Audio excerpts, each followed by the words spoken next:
Hello again, lockpicking Paul here, and what I'm going to do tonight is pick and gut this Squire POWERLOK, which is a bit of a follow-up to a very short video I did the other night where I got it open in, I don't know, 30 seconds or so. It's a bit of a paradox, this lock. It's really heavy, very chunky. It says on the back solid steel, and I actually do believe that because I've taken the outer shroud off and there is a whacking great steel-bodied padlock underneath this rubber core, this rubber shroud. There's a bit of a faff to get this off, but it's got a bit of a neat mechanism. So that makes it interesting. The paradox, though, is the core is really quite weak for what is a very strong and substantial lock. And when you look at it, it's really quite imposing. The core is set right back underneath all of that, which does present a problem with regards to tensioning the lock because of how deep it's set. But actually, there's a weakness in this lock, which I'll show once it's open. There is the first clue that you might be dealing with something a little weak is the key. It's a little 5-pin core. It does have a problem with regards to this pin number 1 being quite low set, which means you've got to sort of reach underneath it. Normally I might use quite a shallow hook to pick something like this because of the narrow profile of the keyway. But I can't do that because you overset that pin, so I have to use something like a DeForest diamond, which gets underneath that first pin without risking oversetting it. So I think the first things first, let's get it picked and then we can start to take it apart. Now, with regards to tensioning, I have a preference to tension at the top of the keyway. But even if I use a standard top of the keyway tensioner, if I put it like this, put this in the lock, that tensioner is not in the keyway. But look at that, it's actually touching that rubber. So actually I can't use a standard top of the keyway tensioner. I don't particularly like bottom of the keyway tension because it reduces the amount of picking space I've got, and that's not a big keyway. Also, I don't think this lock particularly likes being tensioned at the bottom. And as I'll mention a little bit later on, we'll get into it, there's a bit of play in that core, which makes me think it might not be the best quality. And bottom of the keyway, I think it sort of pulls the core out of alignment, and I think it's much more difficult to open it with bottom of the keyway. So what I'm going to do is use the bottom of the keyway tensioner in the top of the keyway, and as you'll see, it sits proud like that. It works quite well to get this lock open, and as I've mentioned before, with tensioning, if it works, anything goes. So let's get it open. I'm just going to slide this in and work my way along the five pins. Doesn't want a lot of tension.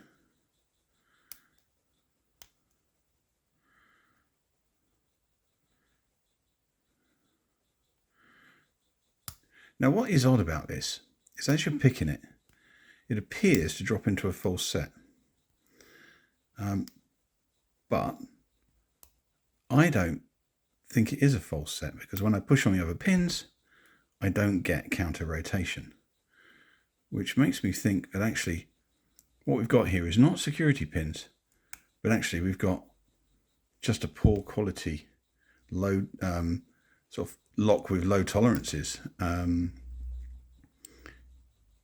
that is, the play in the core when the pins get set are just revealing the fact that it could be better. So come on, normally it doesn't take me this long.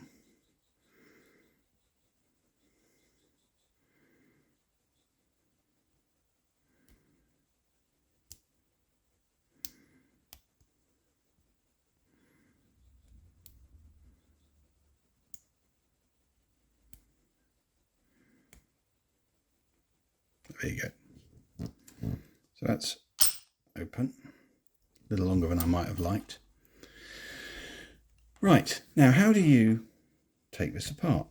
Well, actually, if you look around here, there's a hole. And what you would normally see, had I not already taken this cover off, is a little metal pin there. And you push down on that little metal pin, there's a detent, and then you just pull on the shackle, So I don't have to push it down because I've taken the detent out. But if I pull on the sheet, everything's gone across my desk. All right, let's give that back.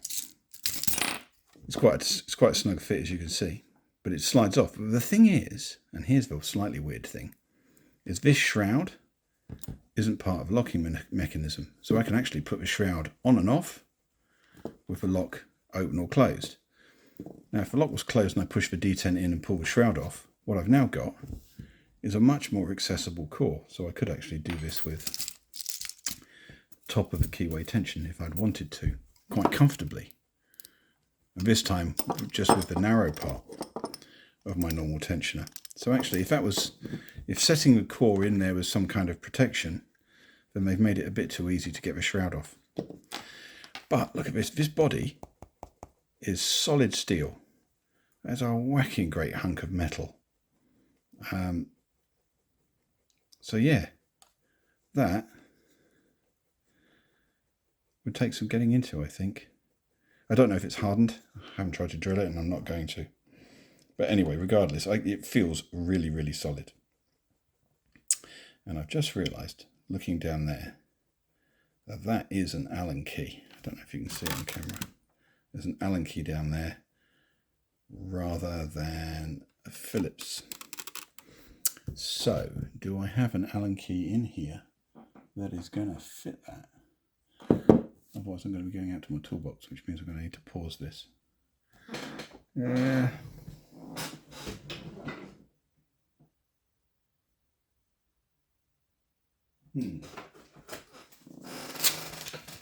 See if this will fit.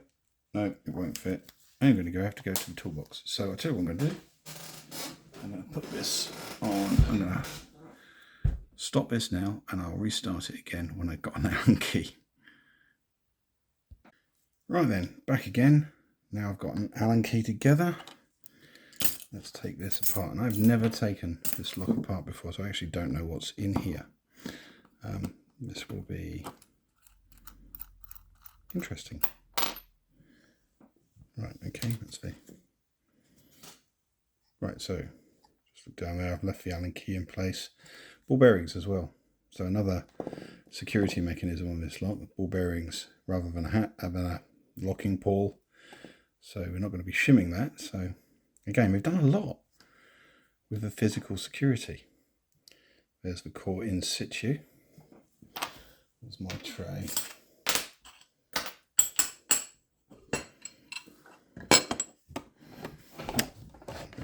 Camera out so we can see stuff. Right. I think I should just be able to lift that out with a pair of pliers. Don't really want to shake stuff out because I don't. Sometimes you get the ball bearings go everywhere with one of these things. Oh, right, okay. So you can see the actuator in the bottom. There's a lot of steel. All this is solid steel. This is not a shell. This is a solid billet of steel. Really, really robust. Yeah, it's quite something. The effort they've gone to make that solid. But look at that core. That is weeny. If I put the core on the lock,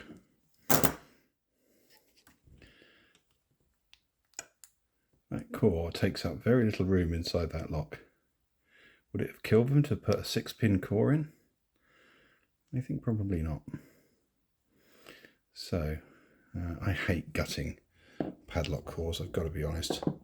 I find them tiny and fiddly, and I've got great big meat hook hands, so this is going to be interesting. I'm going to lock it back up and use the key, I think. Right. Tiny little C-ring, let's get that off. It's so tiny, doesn't really fit terribly well. Yeah, come on.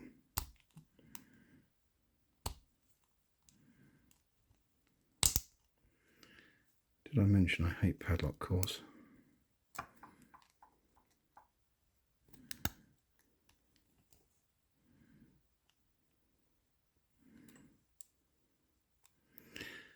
What's the disappointing thing about taking this core apart is I know what's going to be in there. I'm pretty certain it's going to be all standard pins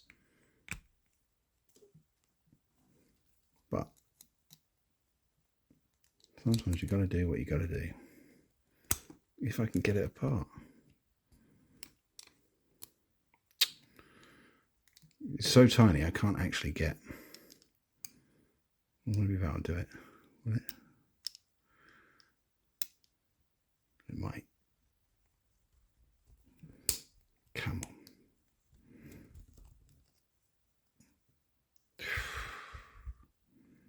Right now it's taking longer to get the C-ring off than it is to actually get the lock unpicked.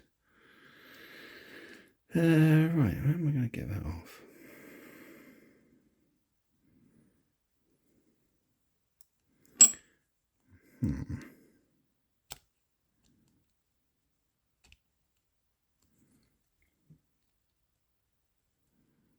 It's so small. The tool that is meant for padlocks doesn't actually fit it.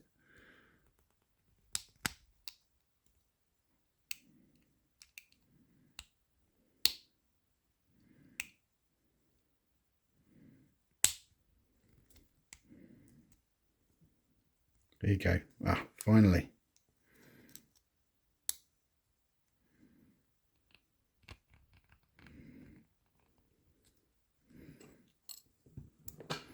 Right, that was horrible. Right, let's get the key. This, by the way, is just a plastic clip-on shroud that clips onto the what feels to be a very flimsy brass core. And if you look at that play. That's not what you call precision engineering, is it? Not for something as substantial as the rest of this lock. Right. Let's put a shim in there. Who knows what's going to be in there. I may even have to cut a shim down.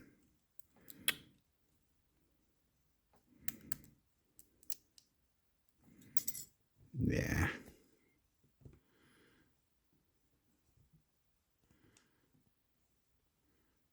Something with such terrible tolerances, there's a lip that is super tight to the body. I'm not sure I can even get a shim in there. No, alright, we're going to gamble. Wouldn't normally recommend this. I certainly wouldn't do it. I like the safety net of a shim. I occasionally pull a lock apart using a shim and you see the emergence of a skeleton core, and at that moment you give yourself a little pat on the back for having the wherewithal to have done that. Mind you, that I wonder if I put that in there like that, because there's a nasty lip at the back there, which I think it will just basically unload all of the pins. Use a better shim than that one. Yeah, if I don't have a shim in there, it's going to cause me some pain.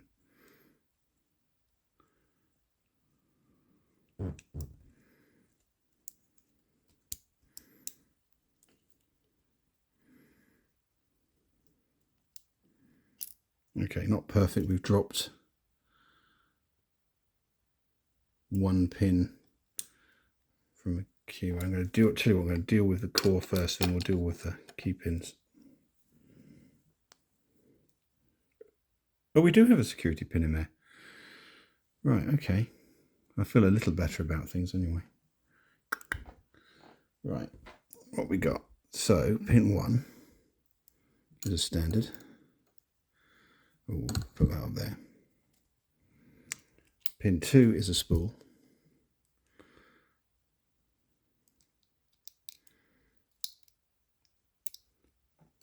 Pin 3 is a spool. Okay, so it's not all bad tolerances, but the bad tolerances masked the spools, which didn't really counter-rotate. Interesting. So, yeah, we've got 3 spools in slots 2, 3 and 4. I do feel a little better about things now. Feels like you did something. Tiny little springs. These padlock cores really can be very small. There you go. I'm not going to pull the springs out because they're just weeny tiny little brass springs. Right, anything special with the key pins? Let's have a look.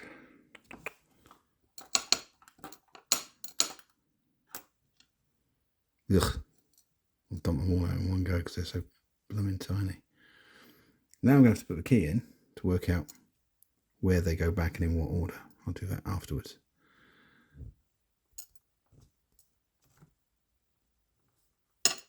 Right. So, no counter milling or anything special on the core, but it is kind of... But playing that core really sort of made it out to be a bit lame. Just bring that up to the camera.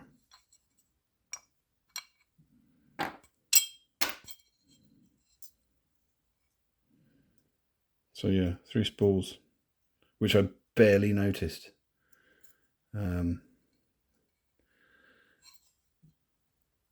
That's it, really. I'm going to have to spend a bit of time putting that back together again in one piece. But, so yeah, impressive lock body, imposing appearing lock with a really miserable, weak core. The appearance of security as opposed to security, I guess. Anyway, that's it for tonight. I hope you enjoyed that. Thank you very much, and good luck with your picking.